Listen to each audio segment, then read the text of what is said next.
এইটুকু বোঝা যাচ্ছে যে ভারতের স্বাধীন ভারত এবং ভারত রাষ্ট্রের উপর তাদের আস্থা নেই, তো সেই শক্তিকে সমর্থন করছে বাংলাদেশের লোকজন। তার প্রেস রিলিজ আসছে, সত্যি মিথ্যা আমরা চেক করছি। তো আদালতের এই পয়েন্টটাকে তো নিশ্চিতভাবে সবার গুরুত্ব দেওয়া উচিত। এই অ্যানার্কির মানেটা কি? একটি সংগঠন সম্মেলন ডেকেছে, শিক্ষামন্ত্রী যাচ্ছেন, একটা ঘোষিত প্রোগ্রাম একটা জায়গায় হচ্ছে, সেইখানে দল মিলে গিয়ে যদি হামলা করা হয়, সেইখানে যদি অরাজকতা হয়, সেখানে যদি শিক্ষামন্ত্রীকে খুন করার চেষ্টা হয়, সেখানে যদি শিক্ষামন্ত্রীকে জখম করার চেষ্টা হয়, শিক্ষামন্ত্রীর গাড়ির উপর হামলা হয়, তো এই অরাজকতা কেন, মানে কিসের জন্য? তো সেখানে নিশ্চয়ই তাহলে এই অংশগুলো, এইসব ক্রিয়াকলাপে আদালতের কোথাও মনে হয়েছে যে প্রতিবেশী রাষ্ট্রের যে উচ্ছৃঙ্খলতা, হামলা কালচার, সেটা এখানকার কারুর মধ্যে দেখা যাচ্ছে, সেই জন্যই এই কথাটা বলেছেন। ইন্দ্রানুজ রায়ের অভিযোগের ভিত্তিতে আজই এফআইআর করার নির্দেশ বিচারপতি তীর্থঙ্কর ঘোষের। রাজ্যের রিপোর্ট তলব বিচারপতি ঘোষের। আগামী 12ই মার্চের মধ্যে রিপোর্ট তলব। এই ঘটনা সহজেই এড়ানো যেত, মন্তব্য বিচারপতি ঘোষের। পুলিশের গাছাড়া মনোভাবের জন্য এই বিপত্তি, এমনই মন্তব্য করেছেন বিচারপতি তীর্থঙ্কর ঘোষ। আমার তো মনে হচ্ছে এটা গোয়েন্দা বিভাগের ব্যর্থতা। গোয়েন্দারা কি মন্ত্রীকে সতর্ক করেছিলেন? মন্ত্রী কি সেই সতর্কবার্তা উপেক্ষা করেছিলেন? এক পক্ষের বয়ানের ভিত্তিতে অভিযোগ দায়ের হয়েছে, অপর পক্ষের বয়ান কোথায়? প্রশ্ন বিচারপতি। নিরাপত্তাপ্রাপ্ত ব্যক্তির কাছাকাছি যদি বিক্ষোভকারীরা চলে আসেন, সেক্ষেত্রে সমস্যা হবে। প্রতিবেশী রাষ্ট্রের মতো যেন না হয়, মন্তব্য বিচারপতি। রাজ্যকে রাজ্যের মতো আচরণ করতে হবে, এমনই মন্তব্য করেছেন বিচারপতি তীর্থঙ্কর ঘোষ। এটা যদি উদাহরণ হয় তাহলে কিন্তু গোটা রাজ্যে এটা ছড়িয়ে পড়বে, মন্তব্য বিচারপতি তীর্থঙ্কর ঘোষের।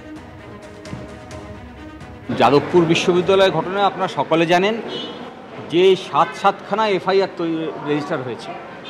7খানাই হচ্ছে শাসক দলের ভার্সান আর পুলিশের ভার্সান। অথচ ছাত্ররা যারা ইনজিওর্ড হয়েছে তারা অভিযোগ করেছে, তাদের অভিযোগকে এফআইআর করা হয়নি। আদালতে আজকে প্রশ্ন করে কেন এফআইআর হয়নি, জাস্টিফিকেশন দেওয়ার চেষ্টা হয়েছে স্টেটের পক্ষ থেকে। আলটিমেটলি আদালত বলেছেন আজকের মধ্যে এফআইআর করতে হবে, আর 7 দিন পরে কি তদন্ত করছে তার রিপোর্ট জমা করতে হবে আদালতকে। একই সঙ্গে যে প্রশ্নগুলো উঠে এসছে, আদালত বলেছেন যে স্টেটকে স্টেটের মতো বিহেভ করতে হবে। স্টেট যদি বায়াসড মনোভাব দেখায় তাহলে তো সাধারণ মানুষের বিশ্বাস উঠে যায়।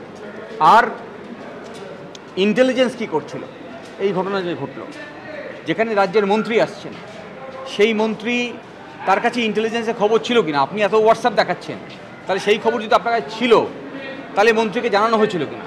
যদি মন্ত্রীকে জানানো হয়ে থাকে তাহলে সেই জানানোর পরেও তিনি সেটাকে অমান্য করে গেছেন কিনা?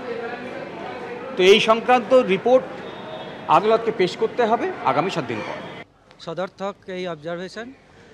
আমার তো মনে হয় যে এটা এড়ানো তো যেতই, কিন্তু আমার মনে হয় এরপরে যারা সরকার এবং যারা এটার সঙ্গে যুক্ত তারা নিশ্চয়ই দ্রুত তাদের নিজেদের ভুল বুঝতে পারবেন এবং সংশোধন করে নেবেন বলেই আমি আশা করি। যারা আইনজীবীরা আছেন তারা যে পরামর্শ দেবেন, তারা নিজেরাই স্বতঃস্ফূর্তভাবে এগিয়ে এসছেন ছাত্রছাত্রীদের পাশে। এই রকম একটা ন্যাক্কারজনক ঘটনায় তারা যে পরামর্শ দেবেন সেই মতোই বাকি কাজ হবে। যাদবপুরের ঘটনায় এর আগে 7টি এফআইআর দায়ের হলে তার মধ্যে 4টিতে নাম ছিল ইন্দ্রানুজ রায়ের। আর এবার ইন্দ্রানুজ রায়ের অভিযোগের ভিত্তিতে এফআইআর দায়েরের নির্দেশ দিলেন বিচারপতি তীর্থঙ্কর ঘোষ। 12ই মার্চের মধ্যে রিপোর্টও তলব করা হয়েছে এবং একই সঙ্গে পুলিশের ভূমিকারও কড়া সমালোচনা করেছেন তিনি। আইন যদি না জানে, সংহিতা যদি না পড়ে, পুরনো সিআরপিসি যদি না পড়ে, তাহলে গাড়ির অ্যাক্সিডেন্ট হলো যদি বলে, যারা দুঃখ প্রকাশ করছে, যদি অ্যাক্সিডেন্টও ধরে নিই, ইন্টেনশন যদি না হয়, তাহলে অ্যাক্সিডেন্ট হলে প্রথমত গাড়িটাকে পুলিশ থানায় নিয়ে যেত, যাদবপুর থানায় নিয়ে গেছে, গাড়ির মালিককে তো নোটিশ দিত, গ্রেপ্তার করতো, আরোহীকে ছেড়ে দাও, তোমার গিয়ে ড্রাইভারকে ধরতো। আর যেহেতু আমি বলছি নেশাগ্রস্ত ছিল, সেটা তাদের ধরে নেশার টেস্ট করা উচিত ছিল।